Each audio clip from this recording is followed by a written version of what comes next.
of video games to people across the country. And this is not just a domestic issue either. Similar campaigns are ongoing in the EU, the United States, Canada and Australia. This is a global conversation and the United Kingdom must not be left behind. I come to this debate not only as a Member of Parliament but as a lifelong gamer. From my childhood through to university, games have been a constant, sometimes a way to switch off, sometimes a mean to connect with others, and sometimes a way to challenge myself. Even today, when I get the odd quiet evening, you'll still catch me planning new trade networks on Victoria 2, optimising traffic flow in cities' skylines, or returning to the timeless brilliance of the Oddworld series. For many of us, gaming is personal. It's not just simply entertainment, it's a memory, identity and community. And that is why today's debate matters. The video game industry itself contributes £7.6 billion to the UK economy and supports over 75,000 jobs. We are home to world-leading studios, cutting-edge research and some of the most talented creative minds anywhere on Earth. We should value this industry not only for its economic output, but as a cultural powerhouse that shapes stories, art, music and technology. On that point, of course. I'm grateful to my honourable friend for giving way. I wonder if he's aware of Cambridge-based Ninja Theory's work with neuroscientist Professor Paul Fletcher on the game Hellblade. It gives a really powerful insight into psychosis and shows how game developers can work effectively with gamers for real social purpose. I thank my honourable friend for Cambridge. This is the thing about gaming. It's not just about the creative arts, it's also about science and technology. Cambridge bats above its average in terms of not just within the UK, but across the global stage. And I know I'm very proud to be an East Anglian MP, with you next door to me, actually providing this for the future. But the nature of games has changed. Many modern titles are live services, constantly updated, server-dependent, and reliable on ongoing operational costs. That is not inherently a bad thing. Live services have created vibrant global communities, but it has also changed what it means to own a game. Gamers still feel the deep sense of personal possession because they invest more than money. They invest time, effort, imagination and friendship. When a game shuts down without clear notice, that investment is lost. A shared world disappears. The Video Game History Foundation estimates that 87% of games released before 2010 are now critically endangered. Of course. I thank my honourable friend for giving way. I had received an email from a constituent of mine who explained how his experiences of his beloved video games has been rendered unplayable when the company decides to end server support.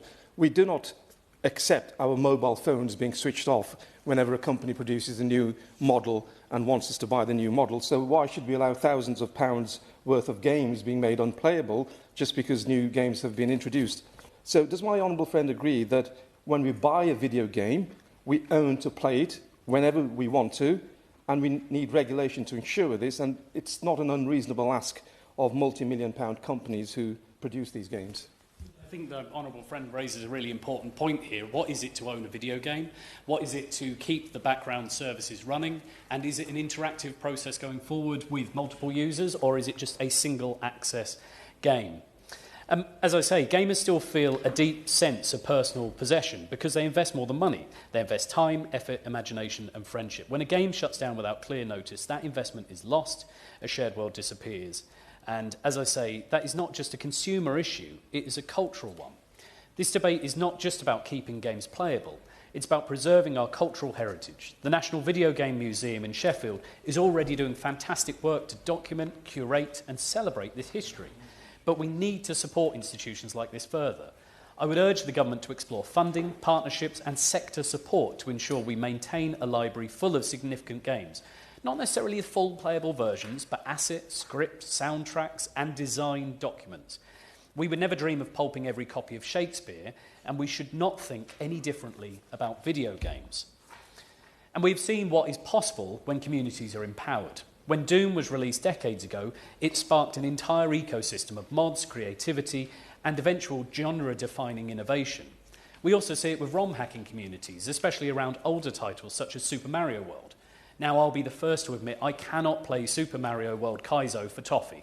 Those levels are punishing, but I do enjoy watching streamers like Barbarous King, both in creating, and this is the first time Hansard's going to have to write this down, the Grand Poo World trilogy, and playing it live. And that highlights yet another modern element of gaming culture, streaming. Platforms like Twitch have turned gameplay into performance art, commentary and community. People gather to cheer, learn, laugh and share. This too is culture and it deserves to be safeguarded. Now I want to be absolutely clear that this debate is not anti-industry. Running online games costs real money. Servers are hardware, maintenance contracts, security, teams of engineers, these all cost money. And requiring developers to define end-of-life strategies upfront could stifle innovation and create unintended risks. But gamers deserve clarity. If a game is likely to go offline, they should be told. Where possible... Yep, In my constituency of Stratford-on-Avon, as in many other areas, residents are increasingly finding that video games they thought they owned simply stop working when online support ends, or are indeed the ownership is limited by the terms and conditions in the license. And this is deeply frustrating for consumers who have paid in good faith. So does the honourable member agree that government should ensure existing consumer protections keep pace with these changes so that people are not left out of pocket when digital services they rely on are switched off, often without warning?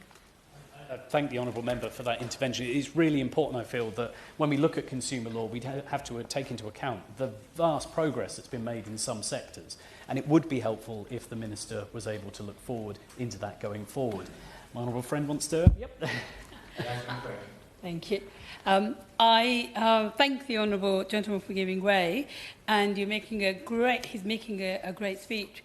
On the issue about amendment to the law, I think what it requires is a simple amendment to the Consumers Rights Act to ensure that when a game requires online support, developers must allow the purchase to continue with that support. Again, these are really practical implementations that could go forward, and I thank my honourable friend for that. As I say, if a game is likely to go offline, gamers should be told. Where possible, offline modes should be provided. When closures are unavoidable, there should be clear notice periods, and where appropriate, refunds. And where a game has no commercial future, studios should be encouraged or supported to preserve assets for cultural history. Some companies already show leadership. Ubisoft offered refunds when The Crew was shut down. Valve released the Team Fortress 2 source code to help ensure long-term preservation. Responsible practice is possible. What we need now is a collaborative code of practice developed jointly by industry, consumer groups, preservation experts and government. Not heavy-handed law, but clear expectations. We must also recognise the independent developers cannot realistically archive every unsuccessful project. Yes. I thank the honourable member for South Norfolk for giving way. I think you're making an excellent case. I represent the city of Dundee, otherwise known as the gaming capital of Europe. Does it come as no surprise, given we're the city that created Lemmings and Grand Theft Auto and has the world's first university degree in computing gaming, that you ended up with the highest signatures of support for this petition? And actually, by not amending the law to make sure we protect the future for consumers and also for those who create the games, that you actually put in our courses, for example, or degrees, and those who work domestically, both in Scotland and the rest of the UK, at risk, their jobs at risk. I thank the honourable member for his intervention. And this is the one time I'll say I'm quite jealous of your constituency, because you are, I was going to say, have the constituency that has laid the golden egg in terms of the cultural relevance of GTA is never ending. And when the next title is released, it will be bigger than any movie that's been released within the United Kingdom, if not the world, for many, many years. As I say, so I asked the Minister to work with studios and consumer groups to establish clear expectations around shutdowns and access, to support cultural institutions like the National Video Game Museum, and to help develop an industry-led framework to preserve our gaming heritage for the future generations. This is about fairness, responsibility, creativity, and protecting a cultural legacy of which... Very quickly... You know that you're not able to intervene, having not been here at the start of Mr Goldsborough's contribution, and that is one of the House rules. Mr Goldsborough. Well, on that note, Mr Mundell, I was about to finish. This is about fairness, responsibility, creativity, and protecting a cultural legacy of which the United Kingdom should be proud. Yeah.